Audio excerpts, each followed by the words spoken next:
Our next guest has traveled to over 50 countries, but she doesn't just visit, she immerses. From traditional outfits to local customs, she brings to life everywhere she goes through beautiful storytelling and stunning fashion. Please welcome our guest for today, Lindsay Olson. Hi, I'm so excited to be here. Hi, Lindsay. Where are you calling in from? I am currently in Philadelphia. I live half and half between New York City, which is where my place is, and Philadelphia, which is where my boyfriend's place is. Oh, makes sense. So going back and forth then. Well, welcome to the show. We're excited to hear about you. But of course, tell us first a little bit about yourself and your love of fashion, because your Instagram is absolutely stunning. We're going to be showing everybody so many content ideas from it. But tell me a little bit more about yourself. Yeah, so I am originally from the Seattle area. I've been living in New York for the last 8 years. I've been living in Philly also basically for the last 2 years. And I would say my love of fashion comes from my mom. My mom is from Mexico. And anyone who's familiar with Mexico and just Mexicans, we are like the most colorful dressers ever. So like my love of just like patterns and colors and everything I think really came from that. Like I am a very bold, colorful dresser. Unlike what you see with a lot of New Yorkers, there are no neutrals, there are no beiges, there are no blacks, like no whites, none of that in my wardrobe. So true. I love that. Okay, then where did your love for travel coming from? Also, I would say my mom. Like I really did grow up traveling with my parents, but a lot of it also came, I would say, through, and this might be familiar to some people, but it came through heartbreak. Like when I was in my 20s, I went through some heartbreak, and to try to get over through it, I started doing some solo travel because I just needed to figure out like, what can I do to get myself through this? And that's when I really discovered like, I liked my own company. I liked the things that I did on my own.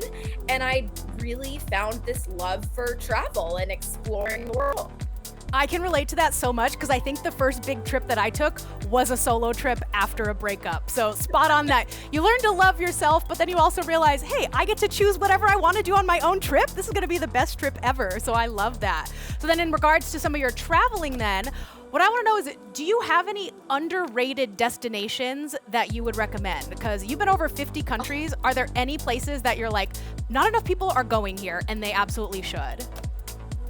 I love this question so much, and my boyfriend would probably make fun of me because I talk about this country so much, is Albania. I love Albania so much. I thought the people were so nice. They are so welcoming. They'll literally be like, do you want to come see my house? Like, they're so nice. I love that. The food was amazing. It's beautiful. Like, some of the cities, you have the same kind of architecture, like those stacked houses up on the hills that you would have in like Italy or Greece, but without the crowds, because like you said, people just haven't discovered it yet. I don't know if I should even be telling you guys because I don't want people to discover it because I don't want it to get so crowded, but it's so beautiful. The people are amazing. Love that. Yes, you don't want to gatekeep, but also like don't get it too crowded in that sense. But that's a great answer because that's not a place I would ever think about going. But just based on your Instagram content alone, you can tell me to go anywhere in the world and I will go, because we're going to do a little content showcase of some of your stuff just to give people an idea of not only the beautiful photos that you're taking, but also the incredibly gorgeous locations that you're going to. Because if we want to go to the first photo coming up next, I'm going to ask you a few questions based off of your Instagram content. So the first is, of course, you've been over to 50 countries. How do you decide which country to visit next? What's your process of picking your next destination? That's a good question. So part of it, I do have a short list. So this year, Tom, my boyfriend, and we went to Romania and Moldova. So Romania, we had been wanting to go to Transylvania. Like that's something that had been on our list for a long time. We love Dracula. We love the book and the story. And we had wanted to go to like Dracula's castle. So that's something we've been wanting to do. And then Moldova's right next door. It's the least visited country in Europe. So we're like, you know what, let's add that on. But then other is just cheap deals. Like we're going to Norway in a few weeks because I found $450 round trip flights. Like you find a deal like that, you jump on it. Okay, that's what I was wondering. If it was like based on what pops up and what just seems like a good idea. But I'm sure you have those everlasting ones of, we'll make this a trip once, some of the deals kind of go by. But a Norway trip, that sounds incredible. And so that one came up because of the deal you said? Exactly. And I want to eventually go everywhere. Like, I wanted to go to Norway. It's on my, pretty much everywhere is on my list. So if a deal pops up to somewhere that I haven't been, like, I'm going. I love that. And Norway sounds beautiful in that case. Our next photo that we have to show from your Instagram. So clearly you visit a lot of museums and historical landmarks during your travels. That seems to be a big, important part when you're visiting. Yes. So how much is the history a consideration in when you decide your itineraries for all of your trips? I'm obsessed with history. Like, I listen to books on history. I watch shows on history. Like, I'm just obsessed with it. There are some specific pieces of history that I'm particularly inclined to. Like, I really love Tudor history. I really love the Romanovs. I'm dying to go to Russia, and like, that's not gonna happen for a long time because of, I really loathe the guy because he makes it so I can't go. But history factors in the itineraries I make, absolutely. Like, I am not going to a place without going to museums. I'm not going to a place without learning about the history and the culture. I want to immerse myself in the culture as much as I can. And that's not just history museums, but it's also like ethnographic museums. For example, in Albania, in Romania, there are places that you're able to go where you can learn not just about the history, but about the culture, about how people live, about their traditions. And so I really like doing stuff like that as well. What I also love about your Instagram, you guys have to go check it out.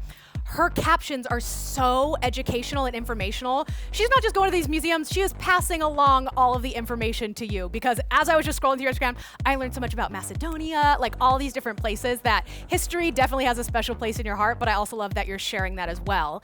And if we want to go to the next photo, one of the other things that you love to share as well is some of the local fashion. So tell us about how much of a consideration the fashion is when you're picking your outfits and traveling.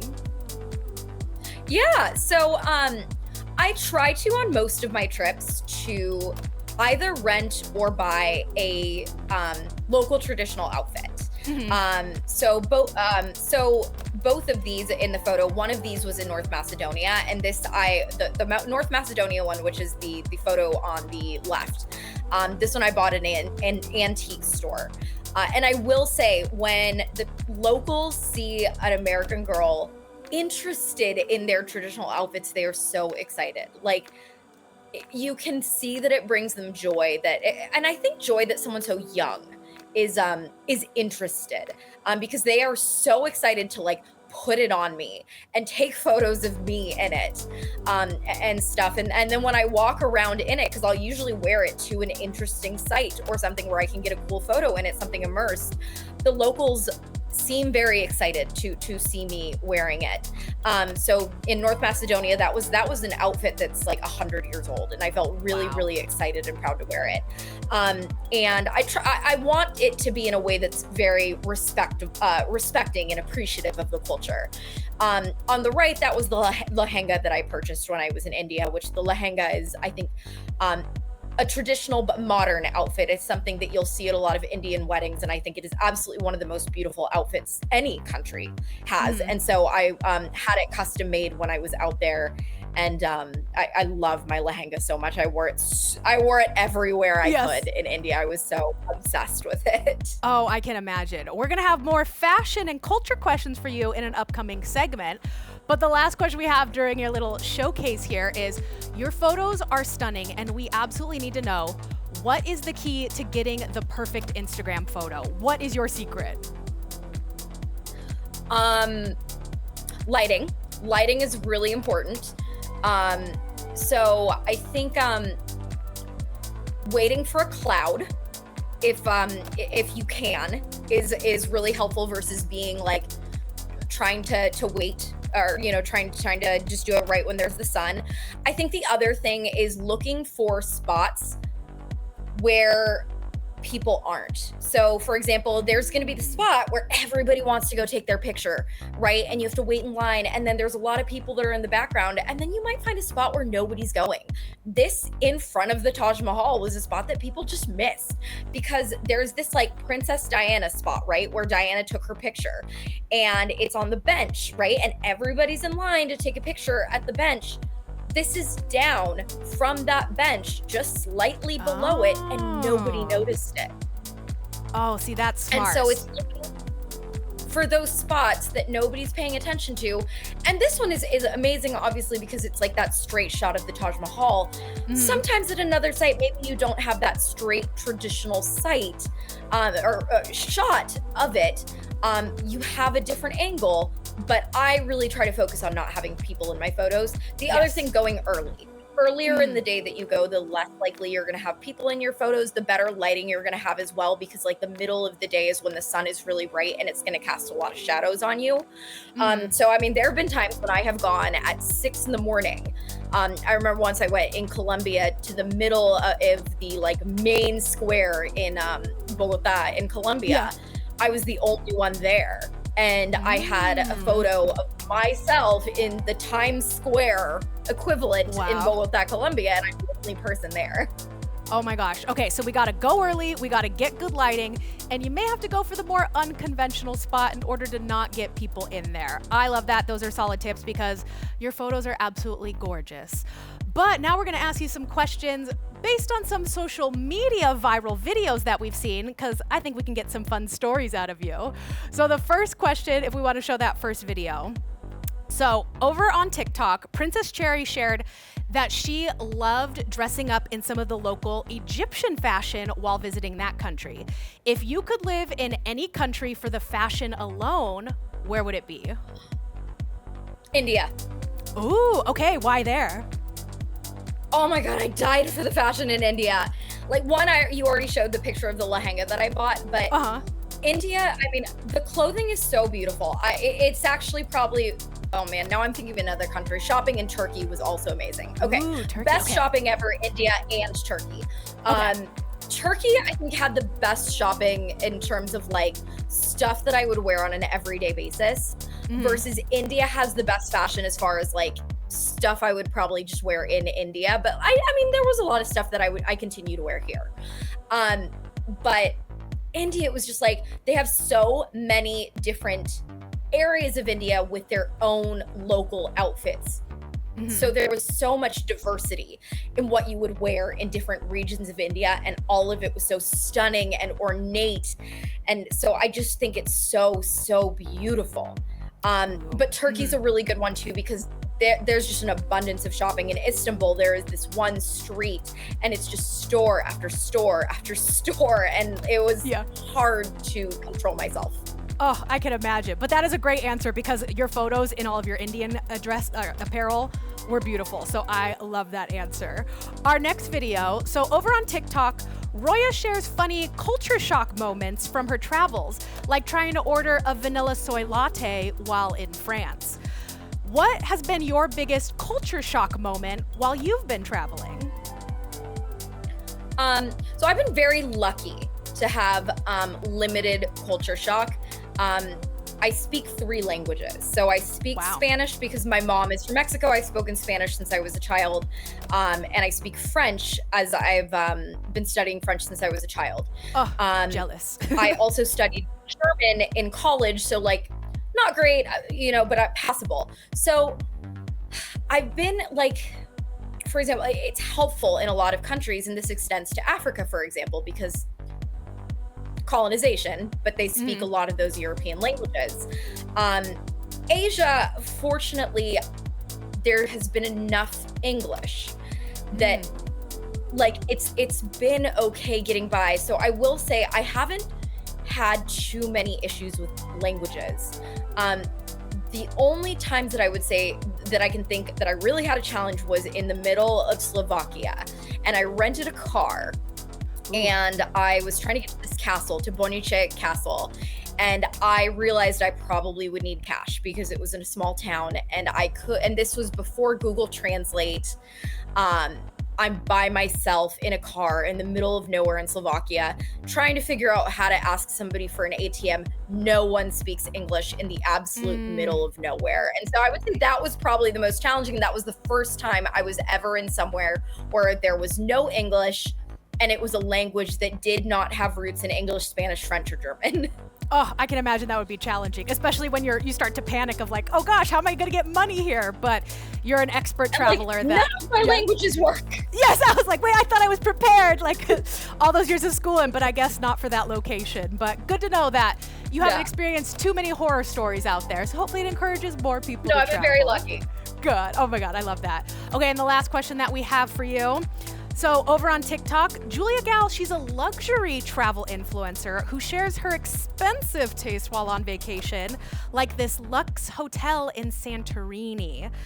What is the best vacation when you're balling on a budget and you can't afford such a luxurious travel vacation? Any destinations you recommend?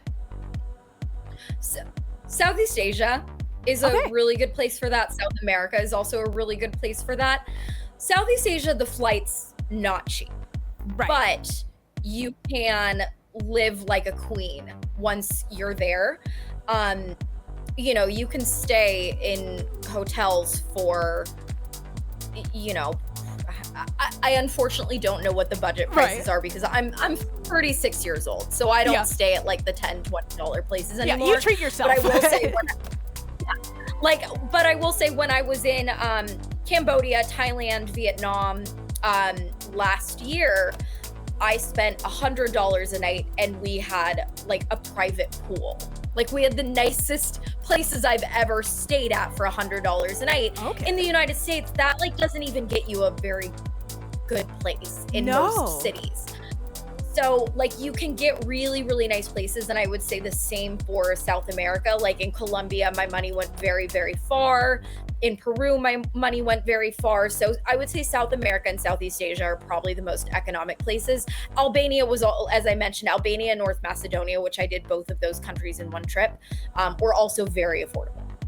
Oh, that's a great answer. And kind of one thing that you mentioned about like me putting history and like facts in all of my captions, I wanted to kind of be the antithesis to that luxury traveler. Like I saw this whole like, you know, they've got their own thing. They've got their own thing. I think there is a place for everything, but I really did see this criticism at people thinking that all influencers do is just like push products and that it's kind of like a vapid, you know, thing that is just like girls being hot and good for them. Good for hot girls. Right. Yes. Love hot girls. Yes. But I wanted to show that there was more than just like pushing products and just like bodies and stuff, and that there could be educational value to Instagram. And so I wanted to bring something like that, but I also know that aesthetics are such a big thing about Instagram.